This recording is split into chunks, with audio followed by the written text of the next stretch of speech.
हरे कृष्ण। श्रीमद् भगवद गीता अध्याय 15 पुरुषोत्तम योग।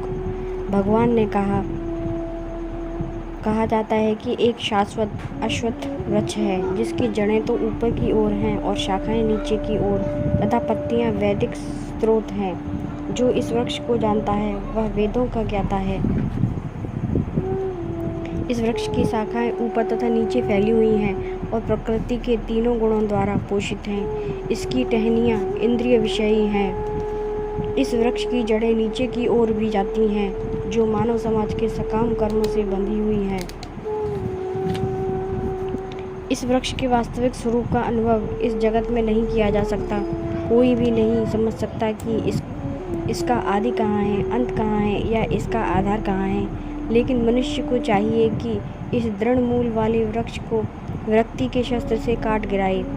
तत्पश्चात इसे ऐसे स्थान की खोज करनी चाहिए जहाँ जाकर लौटना न पड़े और जहाँ उस भगवान की शरण ग्रहण कर ली जाए। इससे अनादिकाल से प्रत्येक वस्तु का सूत्रपात तथा विस्तार होता आया है। जो झूठी प्रतिष्ठा, मोह तथा कुसंगति से मुक्त हैं, जो शाश्वत तत्व को समझते हैं, जिन्होंने भौतिक काम को नष्ट कर दिया है, जो सुख तथा दुख के द्वंद्व से मुक्त हैं और जो मोह रहित होकर परम पुरुष के शरणागत होना चाहते हैं, वे उस शाश्वत राज्य को प्राप्त होते हैं।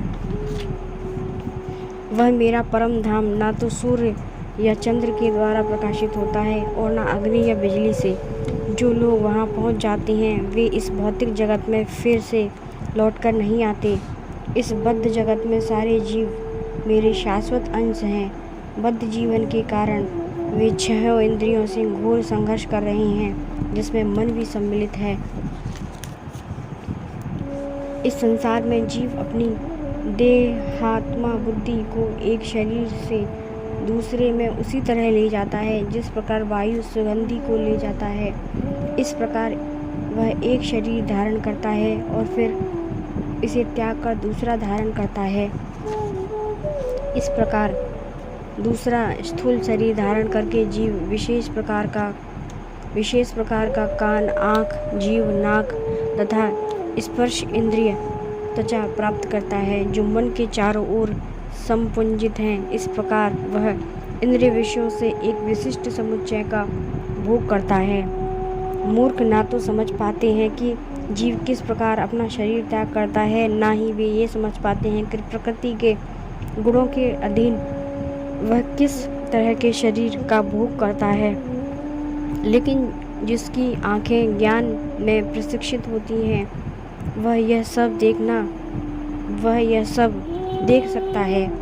आत्म साक्षात्कार को प्राप्त प्रयत्नशील योगीजन यह सब स्पष्ट रूप से देख सकते हैं। लेकिन जिनके मन विकसित नहीं हैं और जो आत्म साक्षात्कार को प्राप्त नहीं हैं, वे प्रयत्न करके भी यह नहीं देख पाते कि क्या हो रहा है। सूर्य का तेज जो सारे विश्व के अंधकार को दूर करता है मुझसे ही निकलता है। चंद्रमा तथा अग्नि के तेज भी मुझसे उत्पन्न हैं। मैं प्रत्येक लोक में प्रवेश करता हूँ और मेरी शक्ति से सारे लोग अपनी कक्षा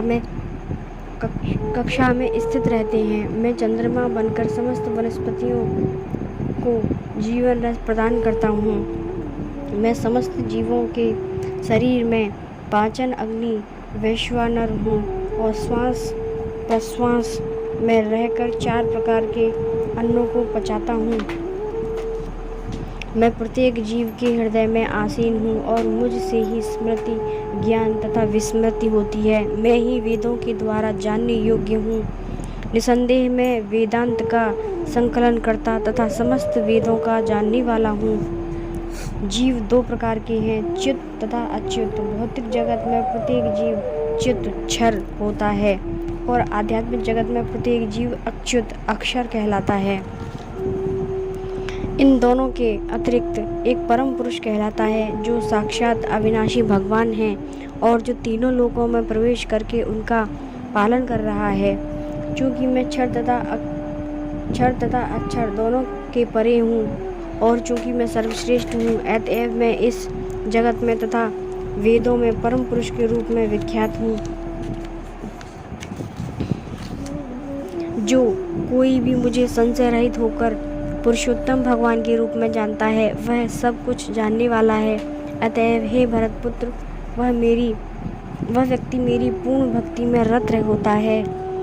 हे अनघ, यह वैदिक शास्त्रों का सर्वाधिक गुप्त अंश है जिसे मैंने अब प्रकट किया है। जो कोई इसे समझता है वह बुद्धिमान हो जाएगा और उसके प्रयास पूर्ण होंगे। हरे कृष्ण।